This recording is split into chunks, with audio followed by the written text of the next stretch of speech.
Welcome to Beneath the Bible, where we're helping you dig deeper and uncover the world beneath the sacred book. Now, the idea for this video came from, well, me. I was reading through 1 Samuel, and when I came to chapter 19, I was struck by this fascinating episode at the end of the chapter. It got me wondering about the topic of ecstatic prophecy in ancient Israel. Now, this story occurs after David has fled from Saul because Saul is trying to kill him. David has been anointed as Israel's next king, he's defeated Goliath, he's garnered quite a reputation for himself. It seems that all of Israel loves David more than Saul, and that doesn't sit well with Saul. After Saul's repeated attempts to kill him, David marries Saul's daughter, Michal, who loved David, and Saul thinks that having David as his son-in-law will keep him close so he can keep an eye on him. When Saul threatens David again, Michal helps him escape once more, and that's where we pick up this story in 1 Samuel 19, verse 18. It says, "So David fled and escaped, and came to Samuel at Ramah. And he informed him of everything that Saul had done to him. And he and Samuel went and stayed in Naioth. But it was reported to Saul, saying, 'Behold, David is at Naioth in Ramah.' Then Saul sent messengers to take David, but when they saw the company of prophets prophesying, with Samuel standing and presiding over them, the Spirit of God came upon the messengers of Saul, and they also prophesied. When Saul was informed of this, he sent other messengers, but they also prophesied. So Saul sent messengers again the third time, yet they prophesied. Then he went to Ramah himself, and came as far as the large well that is in Seku. And he asked, 'Where are Samuel and David?' And someone said, 'Behold, they are at Naioth in Ramah.' So he proceeded there to Naioth in Ramah. But the Spirit of God came upon him also, so that he went along prophesying continually until he came to Naioth in Ramah. He also stripped off his clothes, and he too prophesied before Samuel, and lay down naked all that day and all night. Therefore they say, 'Is Saul also among the prophets?'" Pretty weird, right? I mean, it's probably not the weirdest thing we see in David's story, but it's definitely up there. Saul finds out where David is hiding and repeatedly sends his henchmen to get him. But when they arrive, they all fall into this prophetic frenzy happening at Ramah, with Samuel leading it. Eventually, Saul goes up there himself, and he too falls into a prophetic frenzy. Shortly thereafter, David escapes safely again. Now, this story is apparently the origin or the explanation for an ancient Israelite saying, "Is Saul also among the prophets?" So, what's going on here? How should we understand this uncontrolled and apparently contagious prophetic activity that overtakes Saul and his men? Where else do we see it in the Bible and in the ancient Near East? Finally, what should we make of this phrase at the end that's explained by this story? Those are the questions we're going to look at today. Let's dig in.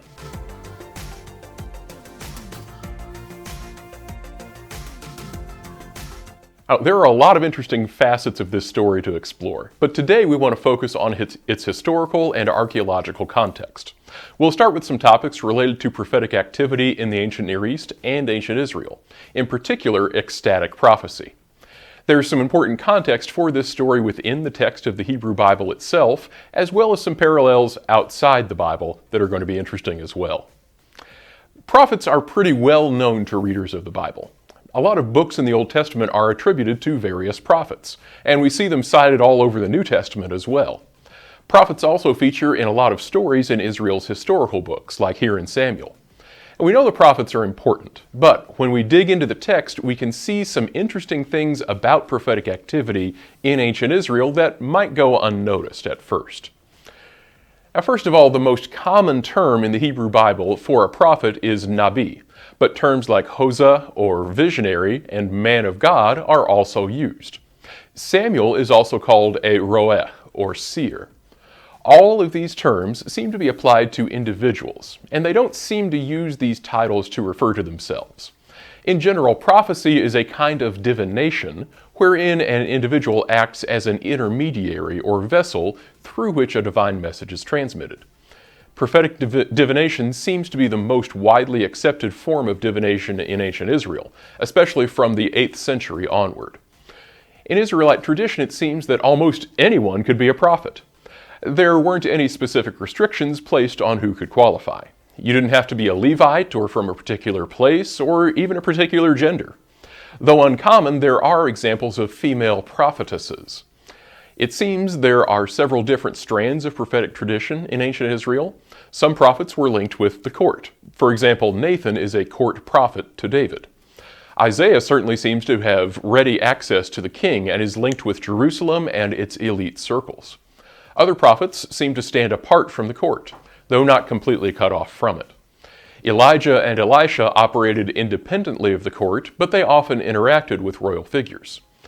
Sometimes prophets seem to be solitary figures, but other times they operate in groups. In 1 Kings 18, we see references to 100 Yahwistic prophets hidden from the Israelite court, as well as groups of 450 and 400 prophets of Baal and Asherah. Later in the same text, there are references to 400 Yahwistic prophets in 1 Kings 22. But we also see references to what seem to be prophets in training called either bands, companies, or sons of the prophet. Elisha interacts with such groups in 2 Kings 2, for example.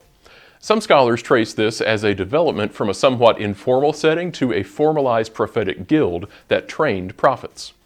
Early iterations of these companies of prophets seem to gather only where their teacher is, and this seems to be the case in 1 Samuel 19.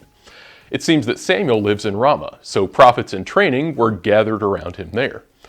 Later, certain centers seem to have schools of prophetic instruction, or at least prophets in training congregated in places like Gilgal, Bethel, and perhaps Jericho and Carmel. Isaiah may refer to such a school of prophets in training in Isaiah 8:16. Jeremiah has a scribe, Baruch, who may have been part of one of these formal guilds.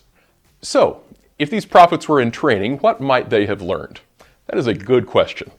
It seems that they may have written down the activities of their teachers. And this may be why we have seemingly bizarre stories like the axe head floating in 2 Kings 6.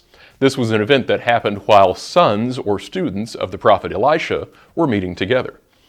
Again, Jeremiah's scribe and Isaiah's disciples suggest writing down the activities of the prophets was important. Music may have also been an important component in ancient prophecy. In 1 Samuel 10, we hear of a procession of prophets who play music while prophesying. Chronicles tells how David set apart some musicians to prophesy alongside music. Deborah and Miriam, both mentioned as prophetesses, are linked with songs. We even see in 2 Kings 3 how Elisha asks for music when he is asked to consult the Lord. While a harpist was playing, the hand of the Lord came on Elisha. This phrase about the hand of the Lord being on a prophet is used elsewhere preceding visions, as in the case of Ezekiel, for example. Many scholars note that this seems to point to an altered state of consciousness, either an ecstasy or a trance-like state, where the individual served as a medium through which the Spirit of the Lord would work and could either communicate his message or receive a vision. Often this ecstasy is linked with the suspension of voluntary activity. This strong presence of the Lord also seems to be behind some other bizarre prophetic behaviors. While there are many examples of the kind of prophetic activity in the Bible, this ecstatic state seems to have been frowned upon in later prophetic traditions as prophecy became more associated with study and interpretation of the written text. It seems clear that people understood the behavior of prophets to be odd. Hosea and Jeremiah refer to how the behavior of prophets is likened to that of a maniac. Zechariah implies that prophets would have self-inflicted wounds during their ecstatic prophetic experience. There is an important caveat in that even though people thought this state and the behavior that came with it was odd, this was what was expected of prophets. Israelite prophets are clearly concerned about distinguishing between true and false prophets. There were expectations for both the behavior and message of true prophets, even if that behavior was weird. Now, it's not clear what this ecstatic prophetic state was like, though it seems it could have been quite the spectacle. But it's certainly what is behind the story here in 1 Samuel 19. The prophets in training around Samuel and Ramah are prophesying. Most interpreters link this with an ecstatic or trance-like state. Saul's 3 envoys, and finally Saul himself, are overcome by the Spirit of the Lord and also enter this ecstatic state. Now, we don't have specific parallels to this story in Near Eastern sources. We do have some interesting parallels to the practice of prophecy in the ancient Near East. So, one more caveat before we get started. The term prophecy is one that is conditioned by the study of the Old Testament. Syriologists and other Near Eastern scholars are hesitant to use the term prophecy to refer to the text they study, in part because there isn't an exact parallel between the institution of prophet in Israel and elsewhere. Nevertheless, there are some significant overlaps, and if we understand prophecy as a form of divination, we can see a number of references to so-called prophetic activity in the ancient Near East. We'll look at just some of these sources from Mari, Ugarit, Assyria, and Egypt. If Israel had a handful of terms for the role of prophet, we see a lot of different terms in other cultures, which points to how the role and function of prophets was a bit more nebulous in these cultures. There wasn't one title or name for the role of prophet. Different people had different functions and activities that might fall generally under the role of prophetic diviner. At Mari, for example, apilu or apiltu means something like answerer. Asinu has an unclear meaning, but it is a term used to refer to an individual who happened to be living at an abandoned cult site and did some sort of divination. The terms muhu and muhutu refer to someone who speaks ecstatically. Nabu means diviner, and ragimu or ragintu were similar terms used in Neo-Assyrian sources. And some of these same terms used in the Hebrew Bible appear in other West Semitic sources. And still other individuals have no specific titles, but still seem to give oracles. At Mari, we have a fair number of references to prophetic activity. There and elsewhere in Mesopotamia and Syria, the primary form of divination, or the most respected and relied upon, was extispicy. This involved reading the exta or entrails of animals, particularly sheep and goat livers. Though their role wasn't primary, prophets were still present and well respected.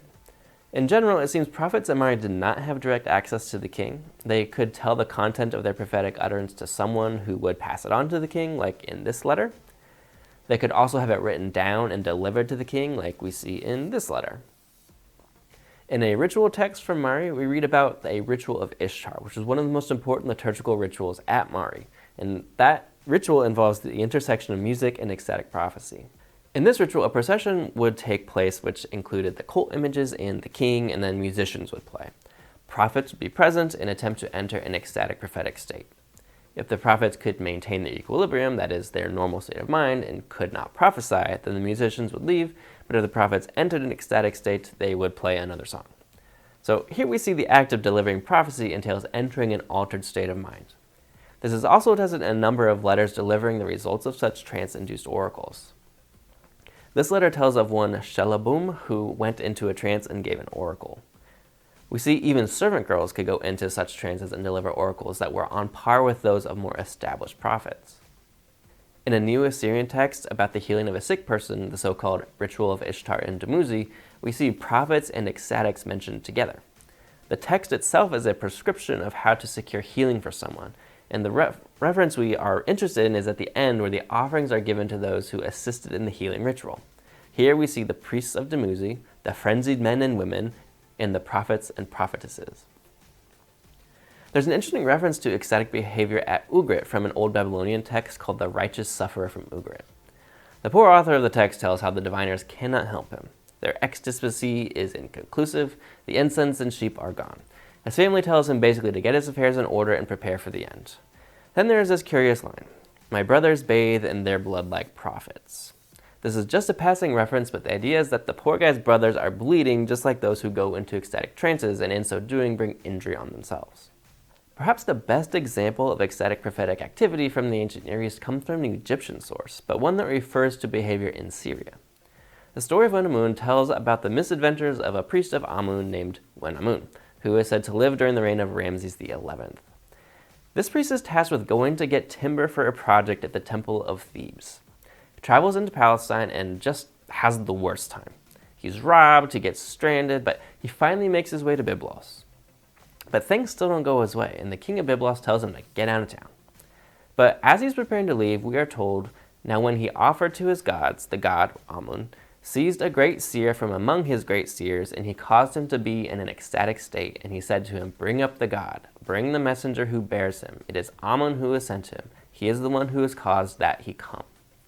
So Wenamun's god, Amun, seized one of the seers of Byblos, possibly, though not necessarily a child given the vocabulary used in the text, who tells the king of Byblos that Wenamun was sent by Amun, and he should be given an audience with the king. So Wenamun gets his audience with the king, but things still don't go his way. The story goes on, but the part with the seer is what concerns us. It's a clear description of ecstatic behavior where God takes over someone's body and delivers an oracle, which is then relayed to the king.